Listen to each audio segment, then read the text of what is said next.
கதிர் கூட சேர்ந்து அவங்க ஃப்ரெண்டும் குடிக்கிறாங்க.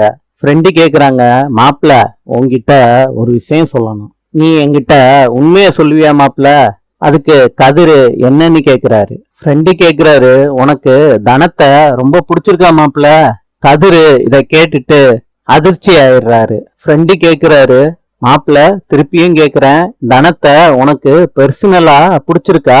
அதுக்கு கதிரு சொல்றாரு, எனக்கு சத்தியமா அந்த ஐடியாவே இல்ல மாப்பிள.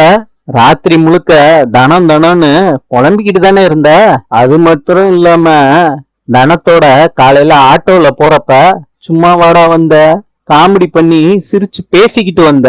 கதிரு கேக்குறாரு, டேய் காமெடியா சிரிச்சு பேசுறதெல்லாம் தப்பாடா? மாப்பிள பையனுக்கு ஒரு பொண்ணை பிடிச்சிருக்குன்னா அந்த பொண்ணை சிரிக்க வச்சு சந்தோஷப்படுத்தி பாப்பாயா. தனம் உன் பொஞ்சாதியா வந்தா நிலா நிரந்தரமா சந்தோஷப்படுவா. கதிரு என்ன சொல்றதுன்னு தெரியாம முழிச்சுக்கிட்டு இருக்காரு. நாளை சந்திப்போம்.